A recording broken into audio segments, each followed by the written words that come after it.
ડીસા તાલુકાના વાસણા ગોળિયા ગામમાં વર્ષોથી ચોમાસા દરમિયાન સર્જાતી વરસાદી પાણી ભરાવાની ગંભીર સમસ્યાના કાયમી નિરાકરણ માટે ગટર લાઇન નાખવાની મહત્વપૂર્ણ કામગીરી પૂરજોશમાં શરૂ કરી દેવામાં આવે છે। ડીસાના લોકપ્રિય મંત્રી પ્રવીણભાઈ માળી અને ટીડીઓ સાહેબના વિશેષ સહયોગથી મંજૂર થયેલા આ વિકાસલક્ષી કાર્યના કારણે ગ્રામજનોમાં ભારે હર્ષની લાગણી જોવા મળી રહી છે। વાસણા ગોળિયા ગામના મુખ્ય માર્ગ પર છેલ્લા ઘણા વર્ષોથી ચોમાસાની સિઝન દરમિયાન અતિ ભારે વરસાદી પાણી ભરાઈ જવાની વિકટ સમસ્યા સર્જાતી હતી।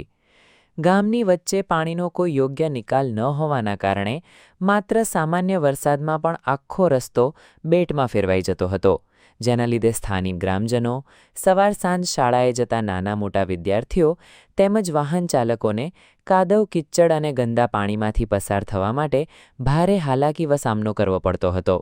આ ભરાયેલા પાણીના કારણે અવારનવાર નાના અકસ્માતો થવાની સંભાવનાઓ પણ સતત રહેતી હતી અને રોગચાળો ફાટી નીકળવાનો ભય પણ સતાવતો હતો। ગ્રામજનોની આ વર્ષો જૂની પીડા અને વ્યાપક રજૂઆતોને ધ્યાને લઈને વાસણા ગોળિયા ગ્રામ પંચાયત દ્વારા આ મામલે કાયમી ઉકેલ લાવવા માટે ઉચ્ચ કક્ષાએ રજૂઆતો કરવામાં આવી હતી, જેના સકારાત્મક અનુસંધાને ડીસાના તાલુકા વિકાસ અધિકારી એટલે કે ટીડીઓ સાહેબ તેમજ વિસ્તારના લોકપ્રિય મંત્રી પ્રવીણભાઈ માળીના વ્યક્તિગત રસ, સહયોગ અને યોગ્ય માર્ગદર્શન હેઠળ આ ગટર લાઇનનું મસમોટું કામને મંજૂરી આપવામાં આવી હતી। વહીવટી મંજૂરી મળતા જ હાલ ગામમાં અંદાજે 1 થી 1.5 કિલોમીટર જેટલી લાંબી ગટર લાઇન નાખવાનું કામ યુદ્ધના ધોરણે શરૂ કરી દેવાયું છે અને જેસીબી મશીનો દ્વારા ખોદકામ કરીને પાઇપો નાખવાની પ્રક્રિયા રાત દિવસ ચાલી રહી છે। ચોમાસું નજીક હોવાથી આ કામગીરી વહેલી તકે પૂર્ણ કરવા માટે પંચાયત પણ એક્શન મોડમાં છે અને આ કામ પૂરું થયા બાદ વરસાદી પાણી બારોબાર ગામની બહાર નીકળી જશે, જ્યાંથી વર્ષો જૂની આ આફતનો કાયમી અંત આવી જશે।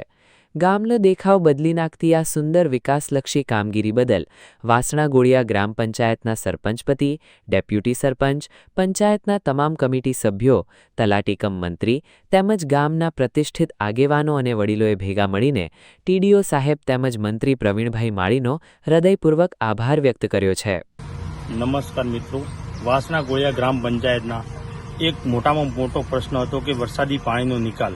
વરસાદી પાણીના ચોમાસાના 4 મહિના માટે સ્કૂલે જતા બાળકોને, દૂધ ભરાવા જતા લોકોને અને ધંધા રોજગાર માટે ડીસા જતા લોકોને બહુ એમનો સામનો પડ્યો। મિનિમમ 1 કિલોમીટર લગી વરસાદી પાણી ભરાયેલું પડ્યું રહેતું હતું। એના નિકાલ માટે આપણે વારંવાર રજૂઆત કરી અને એમનું આપણે સાહેબે બી એનું સાંભળી અને એનું નિરાકરણ માટે આપણે ગટર લાઇન પાસ કરી આપી અને એનું કામ ચાલુ છે। વરસાદી પહેલાં લગભગ આપણું બધું જ કામ પરિપૂર્ણ થઈ જશે। એના માટે અમારા પંચાયતના સભ્યો, ડેપ્યુટી સરપંચ, તલાટી મંત્રી અને આપણા મંત્રી સાહેબ પ્રવીણભાઈ સાહેબ અને આપણા ટીડીઓ સાહેબ જેબી ચૌધરી સાહેબનો ખૂબ ખૂબ આભાર અને એમને આપણું પ્રશ્ન સાંભળી અને એના નિરાકરણ માટે આપણને ગટર લાઇન પાસ કરી દીધી, એનો ખૂબ ખૂબ આભાર એમનો। ગામડાઓનો સાચો વિકાસ ત્યારે જ ગણાય જ્યારે ચોમાસા જેવી ઋતુમાં સામાન્ય નાગરિકને રસ્તા પર નીકળતી વખતે ભય કે મુશ્કેલીનો સામનો ન કરવો પડે। વાસણા ગોળિયા ગ્રામ પંચાયત અને મંત્રી પ્રવીણભાઈ માળીએ જે રીતે સંકલન સાધીને આ 1 થી 1.5 કિલોમીટર લાંબી ગટર લાઇનનું કામ શરૂ કરાવ્યું છે તે ખરેખર પ્રશંસનીય છે। હવે આ કામ કોઈપણ જાતની ગુણવત્તા સાથે સમજાવટ કર્યા વિના સમયસર પૂર્ણ થાય તે જોવાની જવાબદારી સ્થાનિક વહીવટીતંત્રની રહેશે, જેથી આગામી ચોમાસામાં જ ગામના લોકોને આ કાયમી સુવિધાનો સીધો લાભ મળી શકે।